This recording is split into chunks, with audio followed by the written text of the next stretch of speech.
Would you care to find it? It was heading toward Kelly, and I just like,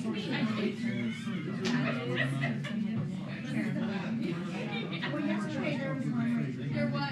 She did not say she like, I said, I need you. Well, I took out, with the help of the National Park Service, a family of wasps at the tent. Yeah, and there's another can of this wasp granite killer if anyone needs it. It's like Jurassic Park out here. It's awful.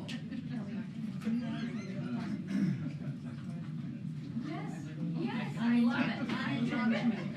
Jackie Chan. Yes, it is. Yes. Yeah. Really interesting. Yes.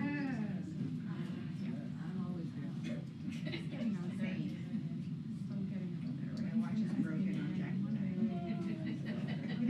That's good. Oh, good.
All right, good afternoon, everyone. Happy Friday. Okay. We all feel the same way, although tomorrow is another work day. Okay, so I have a couple things at the top. So yesterday, a North Dakota judge struck down the state's near total abortion ban. The law makes it a felony for doctors and other healthcare providers to provide women the care that they need.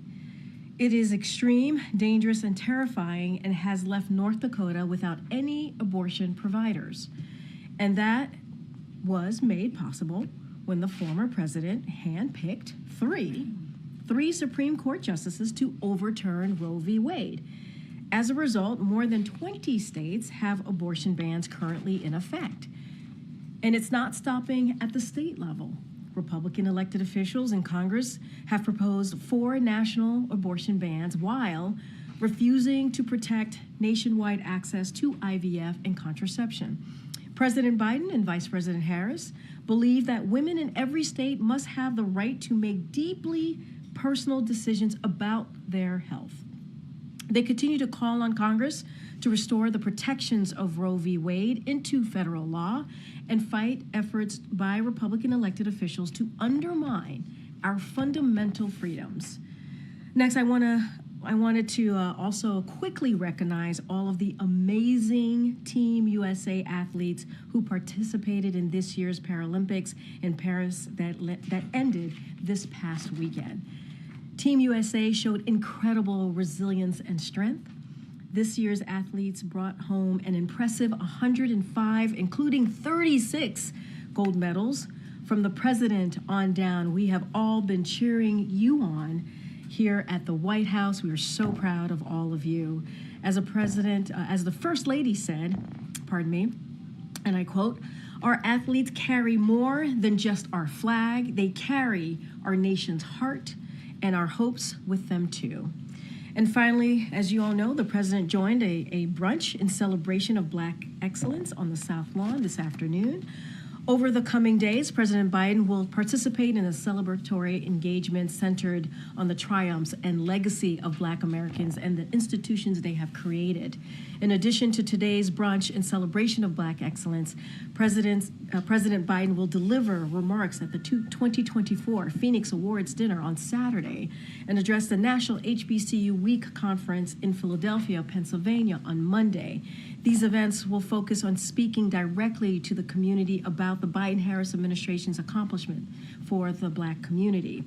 As a proud Black American myself, I must say that I am incredibly proud to be working for a president and a vice president who has certainly delivered for Black Americans.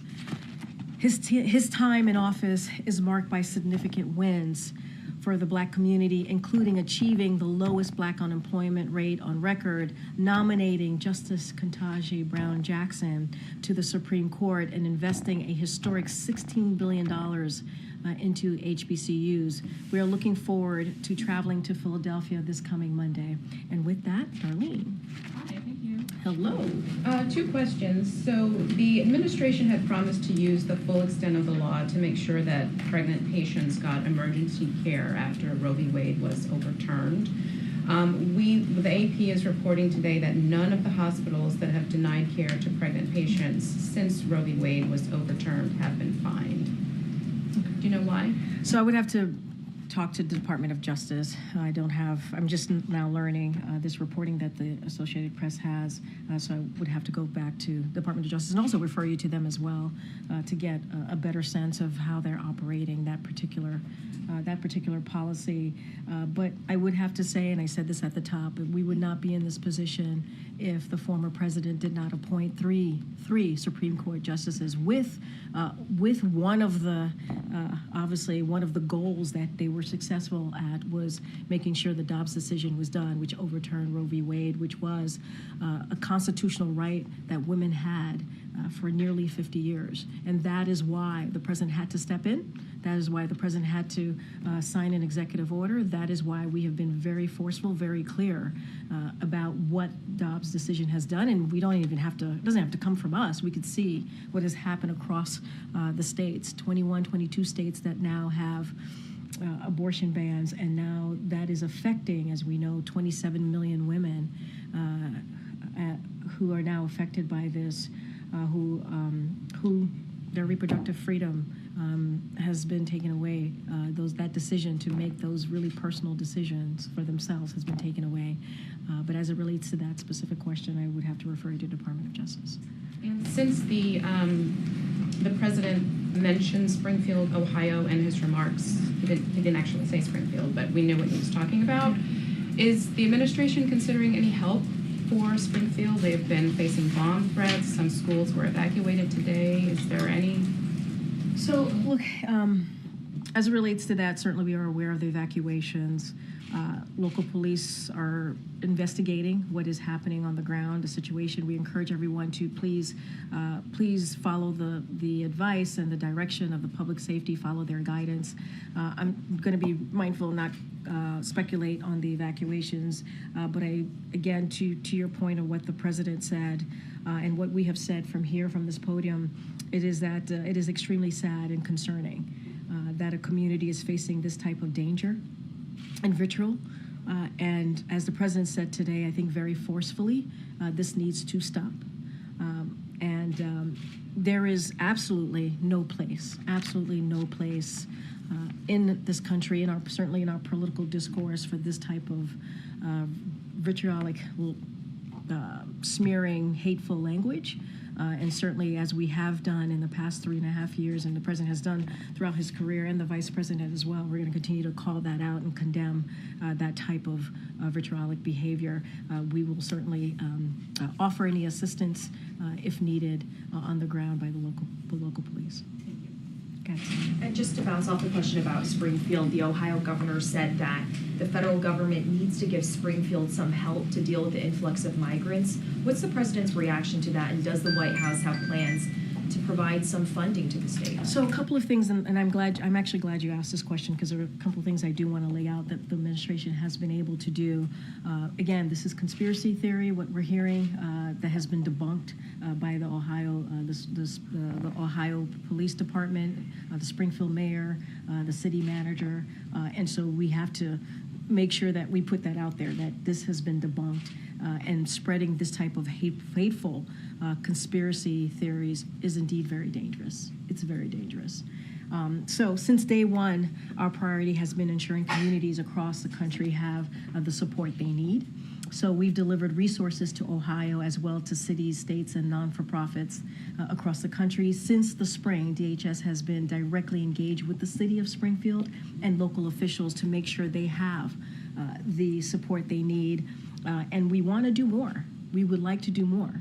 That's why we did the bipartisan proposal with the Senate early at the end of last year, obviously early into this year, and it was stopped. It was stopped because the former president said that bill, that particular proposal, would hurt him and help Joe Biden. And so Republicans in Congress stopped that. It would have given more. Would have given more resources to cities like Springfield, Ohio, but I don't want it to miss the point here that the administration has indeed provided more than $1.3 billion in grant funding in jurisdiction around the country to help with the influx and what they're dealing with. We want to do more, but we've been blocked in doing so. So are there any new conversations that the president is trying to start right now for further assistance? We want to fix this problem. We want. We did $1.3 billion. That's something that this administration has been able to do. We want more funding. Republicans are getting in the way in Congress. We were able to put forward, a bipartisan deal that would have been the toughest and the fairest law if the president had an opportunity to sign it. Republicans got in the way. Now, if Republicans want to work with us in a good faith, they did. They actually did. And then they turned their backs on what they wanted, on what they thought they believed would be the right way to move forward in dealing with the immigration system and dealing with the border challenges. And they walked away from it.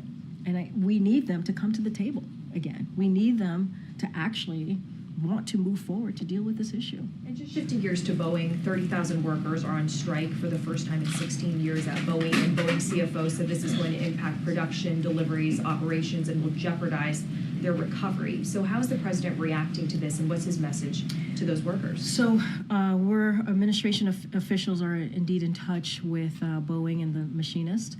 So we encourage them to negotiate in good faith, which is something that we say when situations get to this level. And we believe that they need to negotiate, yes, in good faith and work towards an agreement that gives employees benefits and that they deserve. And it would make the country and it would make the company stronger as well. So we're in touch with the parties and again continue to encourage them to negotiate in good faith. Thank you, Karine. First, 2 points of clarification on Springfield. Yeah. Conspiracy theories aside, the governor says that this influx of migrants has caused a significant strain on the healthcare and public safety system in Springfield. Does the administration acknowledge that? Or talk to them about it? Look, and I said this in my answer prior, we've been in touch with Springfield from since the spring. We've been in touch with them. DHS has, and we've been offering assistance to them, and that is something that we've taken very seriously. And we have been able, during in 2023, this administration, we've been collaborating with states and cities across the country, and we launched this one-stop clinic. One-stop shop clinics to help eligible non-citizens get work permits and decompress their respective shelter systems. And today, those clinics have served more than 37,000 people. So that shows how we've been working with different jurisdictions across the country. And we've provided, I just mentioned, more than $1.3 billion to address the concerns that, for example, that the governor has, mayors have, and obviously in cities and towns. And so we've done that. We want to continue to help, but we also need Congress to get involved. And that's why the president took very seriously the negotiations that were happening to try to get the toughest, fairest border deal, and we were able to do that. Republicans got in the way. But $1.3 billion to help cities and states across the country is nothing to sneeze at.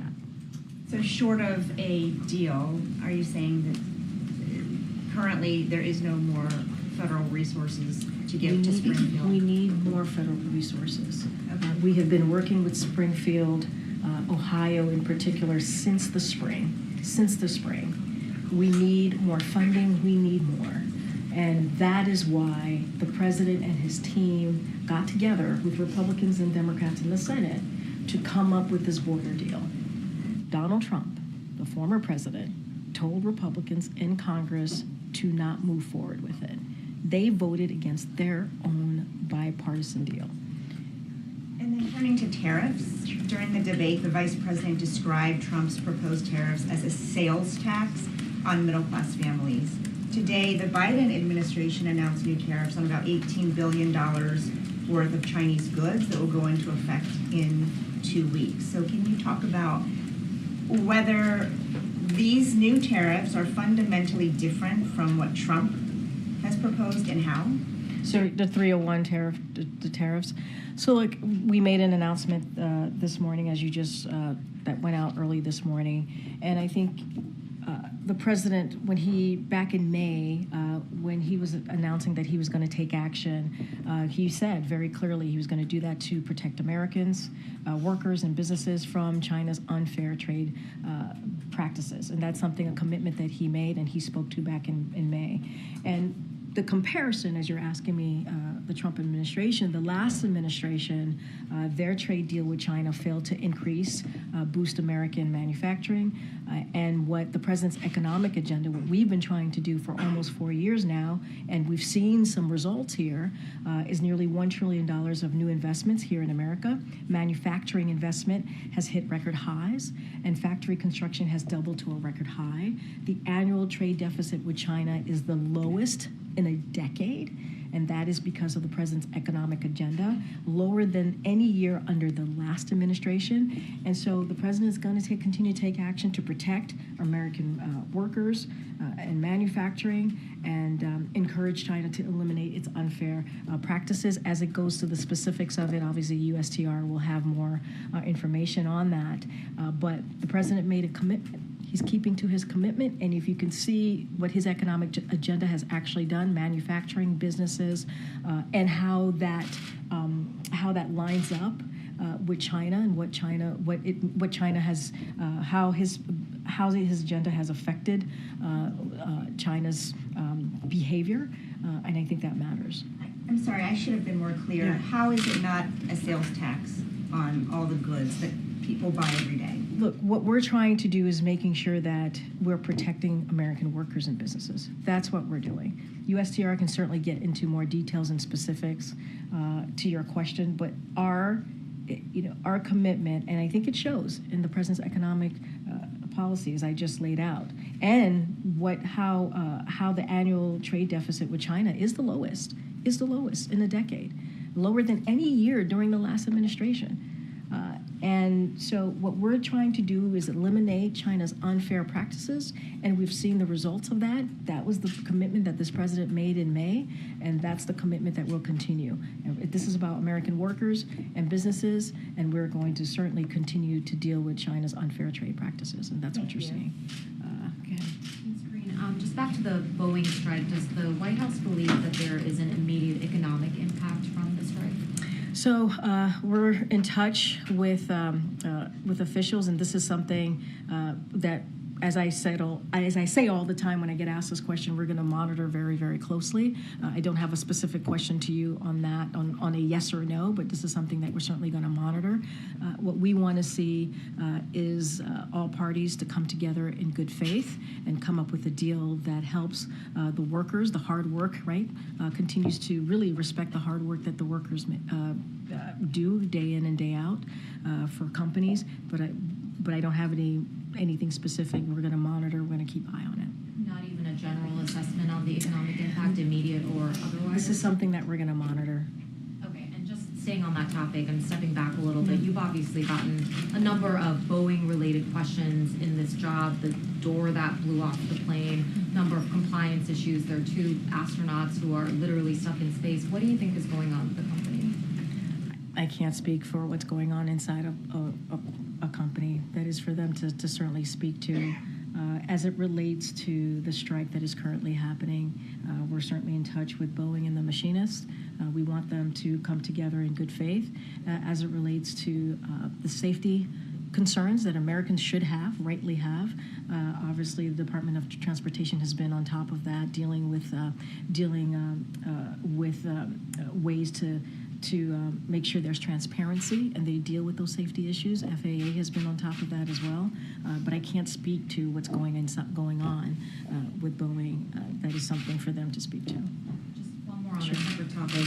Pope Francis today said about the upcoming presidential election that voters here have to choose the lesser of 2 evils. He pointed to Donald Trump's anti-immigrant positions and then the vice president's support of abortion rights. Do you know if the president is aware of these comments, if he has had any reaction? I mean, obviously the Pope speaks for himself, and I don't have any more comments from here. I have not spoken to the president about the Pope's specific comments on this coming election.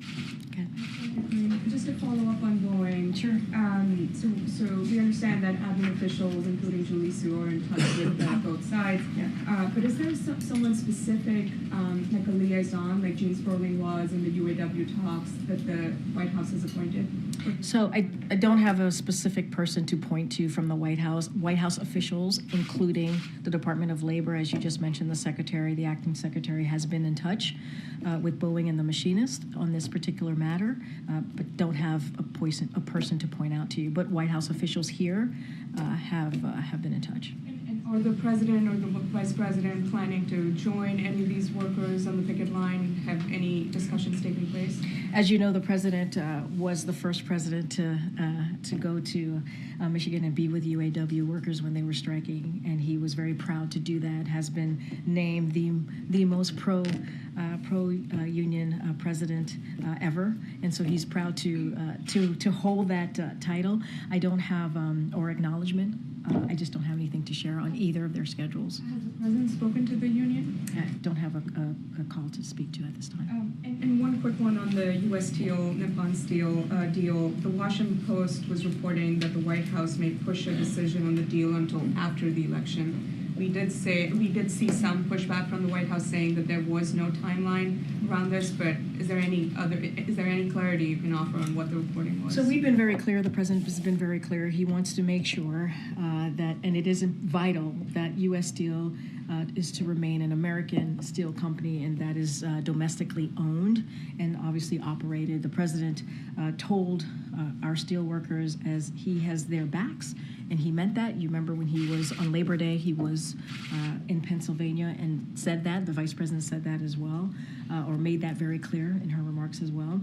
And so we have not received any recommendations from CFIUS. There's a process. CFIUS has to make a recommendation. It has to be transmitted to the president. The president then makes a decision. That has not occurred. That has not happened. CFIUS is independent, and they're going to make those decisions. I believe last week the White House provided a statement that we have not received any recommendations, so that continues to be the case. And so don't have anything. So I just don't have anything to share if this is imminent on a decision. They are independent. Will the White House recommend that CFIUS expedite the review process? It's their process. CFIUS has been looking at the deal for a while. For some time, I know. Yeah. And it's their process. They are independent, and the process is they make their decision, their recommendation. It's transmitted to us, and the president obviously makes a decision. But that has not occurred, and we have to allow them to have the space to make that decision, So the process to play through. So you're saying the Post saying that the decision it could land only after the election. Is that accurate or not? What I'm saying to you, how the process works, we have not received any recommendations yet from CFIUS. Therefore, it could not be imminent if we have not received any recommendations. That's all I'm saying. Hey, it's Karine. Former President Trump this afternoon said if elected, he would do, quote, large deportations from Springfield, Ohio, and would send them to Venezuela. These Haitian migrants are in Ohio legally and, of course, aren't from Venezuela. Does the White House have a reaction to this pledge of the former president? Obviously, he was speaking as a candidate, and that is the upcoming elections.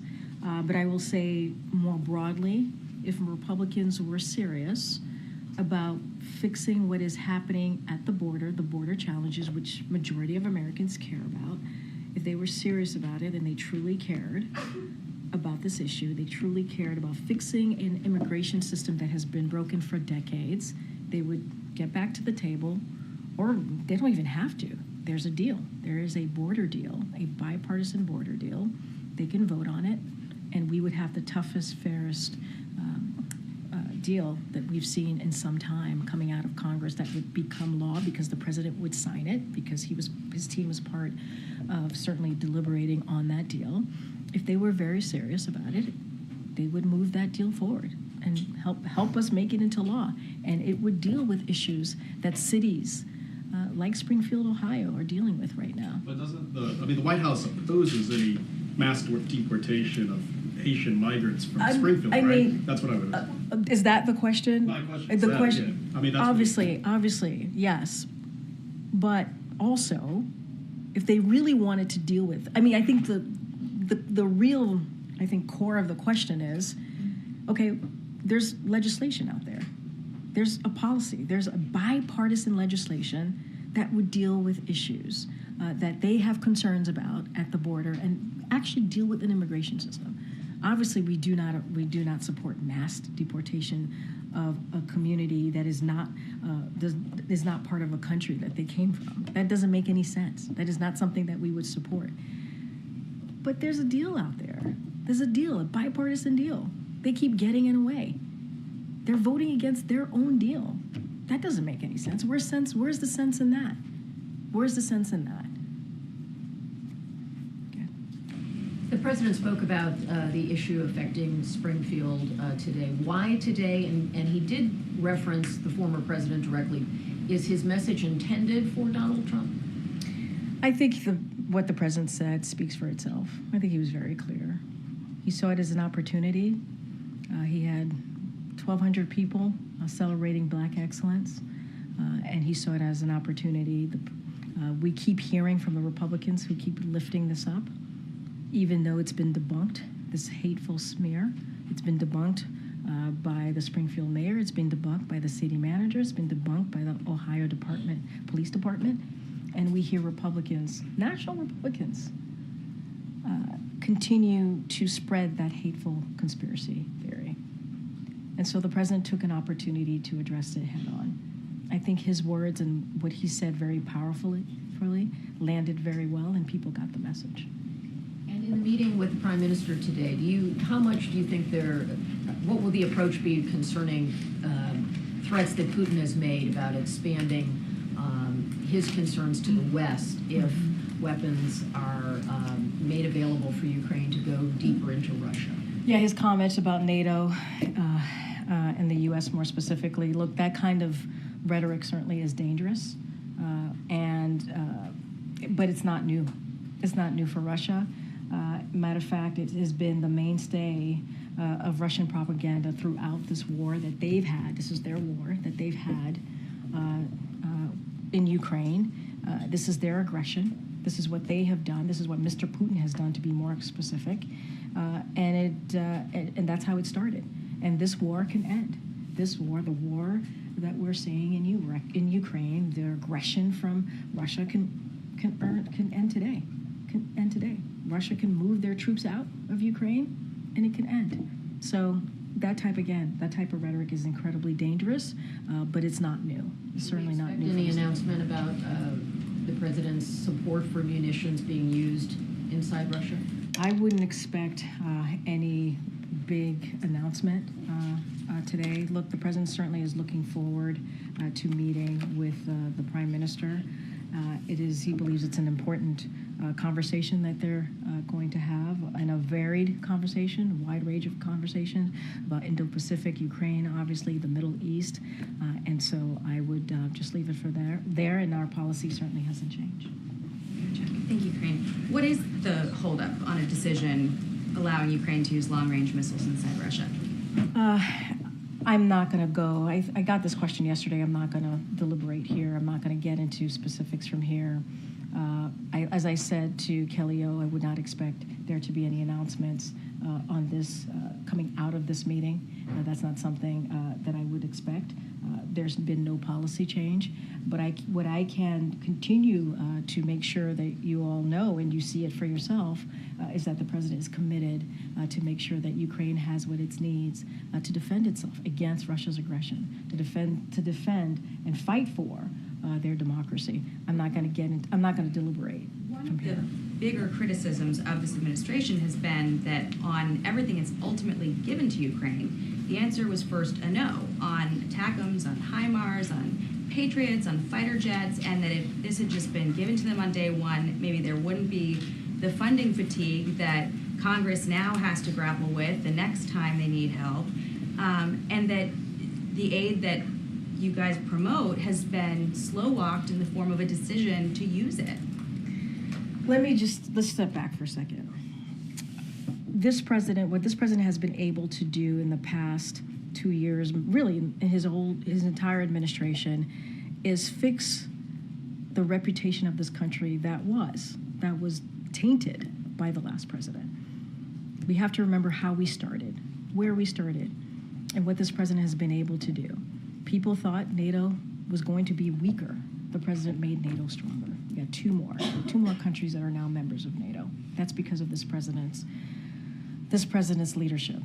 We have 50 plus countries who are now backing Ukraine and continue to do so because of this president's leadership. Ukraine is fighting for their sovereignty, they're fighting for their freedom, and against Mr. Putin, who decided that he wanted to invade. The president has been very clear how important it is to stand with Ukraine and in this time. We're talking about democracy. We're talking about freedom. And if anything, this president's actions and what he's been able to do has shown just that. Because it's not just about Ukraine and NATO and Europe. It's also about our national security as well. It's all connected. And the president's always going to do what is important for the American people. And I think that is what you've seen, and that is what the president's going to focus on and continue to do. I just remember sitting here, a couple years ago, splitting hairs with Jen Psaki over whether drones are offensive or defensive weapons. I mean, this has been a struggle of this administration that has been a topic of criticism. And now, for instance, this week in the debate, the vice president was promoting what this administration has done in terms of giving Ukraine what it needs, but there's plenty of criticism outside of that to say that it's also effectively blocking a victory by slow-walking these decisions. I think if you were to ask those 50 nations, if you were to ask NATO leaders, if you were to ask President Zelensky himself, their thoughts on the president leadership, I don't think they would have the words that you just said to me. I think they would say that the president has been a leader during this time and has had their backs. And I think that's what the president has shown. As it relates to what Ukraine needs to continue to defend themselves, we are in regular touch. My colleagues here at NSC, at State, at Department of Defense are in regular touch with Ukrainians on their needs and what they need to continue to fight against this aggression. So I'll leave it there. Go ahead. Just circle back to the U.S. Steel thing that Anita raised. Putting aside the timing piece of it, a lot of the question right now is essentially whether the president is reconsidering his position or not, right? Separate from the timing, what his decision will be. He said in the past that U.S. Steel should be U.S. run and U.S. And I said it at the top earlier, moments ago. And quote, guaranteed. So I guess the core question is, and he said he has their backs. He said that on Labor Day. but is he still planning on killing the steel? We have to see the recommendation from CFIUS. That is the process. The president is waiting to see what CFIUS recommends. That hasn't happened. There's a process. They're going through their process. I know that it has been some time, but they're independent. They're going to go as slow as fast as they choose. And so we're going to let that process happen. The president's not going to say any more than what he has said until CFIUS transmits their recommendation, and it hasn't happened yet. And so not going to get ahead of that. And what I will say, and this is, I know you didn't ask me about the timeline, but we put a statement last week saying that it hasn't happened yet, so therefore it cannot be imminent. Well, we've reported that the existing CFIUS timeline is September 23rd, so that's not too far away from now. And I'm not gonna get into it from here about a timeline, their deadline. I'm just saying to you, we have not received their recommendation. And so, yeah. Joe Biden's previous statements on this, U.S. steel remaining domestically owned and run guaranteed, still stand. Still stand. I literally mentioned it in a question that I received from one of your colleagues, and I said his position continues. It is vital. It is vital for U.S. Steel to remain American steel company that is domestically and certainly owned and operated. That stands. He said that on Labor Day, which was not too long ago, when he was in Pennsylvania. He said to the steel workers he has their back, and that stands. As far as CFIUS, they haven't made their recommendation. It has not transmitted over yet. So the president, I can't say anything until that happens. Very quickly, with respect to the meeting this afternoon, we've reported that European countries believe that Iran has begun providing ballistic missiles to Russia to be used in attacks on Ukraine. Can you speak to whether the U.S. also believes that those shipments have begun, or is it unclear? So I would refer you to NSC. I believe they did a gaggle earlier today, so I would refer you to those comments. Thank you. Okay, thank you.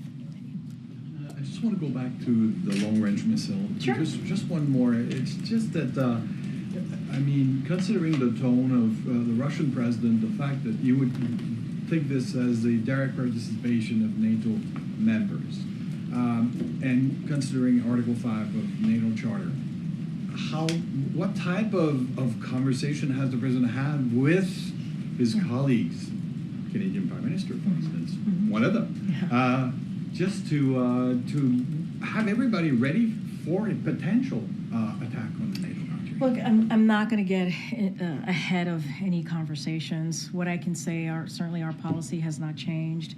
I don't want to speak to hypotheticals here. I'm not going to go into what if this happens, then what. I'm not going to get into hypotheticals. What I can say, this is incredibly dangerous type of rhetoric that we're hearing from Russia. Not unusual. This is the type of propaganda that we've heard from Russia throughout this war. And when asked, we're going to be very clear about that. And then when also asked, we're going to also be very clear that this war can end. Mr. Putin can end his aggression that we have seen in Ukraine. It is his war that he started. He can end it. Pull the troops out. Pull his troops out. He can end it. Conversations with leaders, NATO leaders. I don't have any. The gravity of the conflict. I don't have any new conversations to share. As I've said, this is not new for Russia. We have seen this throughout the war, making this type of dangerous comments, dangerous rhetoric, not new. And there is a way to fix this. This is for Russia to end its war. A personal question, actually, Karine, because I was listening to you this morning, at noon, and you refer to yourself as a proud Haitian American. Yeah. That's not new. That's not new. No. But do you take this personally when the community is a target of attack as it is at the moment in Springfield? I take it personally when any community, any vulnerable community, is attacked. Not just a community that I belong to, and proudly belong to, but any community, any vulnerable community that is attacked, wrongfully so, in a hateful way. One of the things that I'm proud about in being part of this administration is that we condemn that type of stuff. We condemn that type of hateful language. That's what I'm going to continue to do. And I get to do that on behalf of President Biden, who also condemns that type of hateful rhetoric, as you have heard him today and many times before, when a vulnerable community is attacked. That's not what national leaders should be. Political leaders should not be attacking vulnerable communities. That's not who we should be. And if they're going to fall for conspiracy theories online, maybe they shouldn't be our leaders. Maybe they shouldn't be. But it is on all of us. It doesn't matter if you're Haitian American, it doesn't matter if you're Jewish American, it doesn't matter if you're it doesn't Muslim American. All of us should come together when we hear that type of hateful rhetoric. We should come together and have each other's backs and call it out, because it's not okay. It is dangerous. It is dangerous. It puts people's lives at risk. And this president is going to continue to stand up and speak against it. Are there any Go ahead, Patsy. Thank you, Karine. One last try. It's not funny. I know I'm you just want to asking make. a question. Wait a Communities, minute. Hold on. you're making a Hold on. distinction. Wait. Hold on. It's not funny. Wait. No. It is not. Wait. I'm answering. Let me answer. Are there Stop. any vulnerable communities? Not everybody wants to hear the sound of your voice, sir. Give me a second, and I will tell you my answer. It's not funny. Patsy. Thank you, Karine. Following up on one last try on the long-range Yeah, sure. weapons, can you just give us a sense of what might be the president's biggest concern at this point? Is it the risk of escalation with the nuclear power? I'm not going to get into hypotheticals here. We're going to call it out. You mean like with Russia making the comments about NATO and U.S.? We've been trying to get you to give us more details on what's a holdup on providing long-range missiles to Ukraine. I don't have anything else to share. Our policy has not changed. We are going to be in regular touch with the Ukrainian people as they continue to fight against this aggression from Russia. No change in policy. I just don't have anything to add. The president has been a leader when it comes to giving Ukraine the support that they need. 50-plus countries, that is important to note. Making NATO stronger, that is important to note, and that is because of this president's leadership. I just don't have anything else to share behind that. Can we stay on Russia, if Sure. you may? The State Department just announced new sanctions on Russian state media RT, laying out its disinformation campaign operations to destabilize various governments, including the government in Argentina, creating tensions between neighboring countries.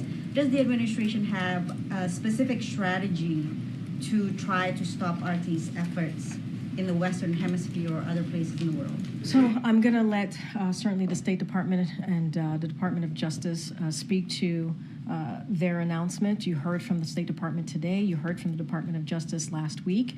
We are taking this very seriously. They are taking it very seriously. I'm not going to get into what's next. Certainly they will make announcements on their own if they feel that there's more to share. Can I just indulge with a response that RT has given out on social media, saying RT lives rent-free in the State Department's head.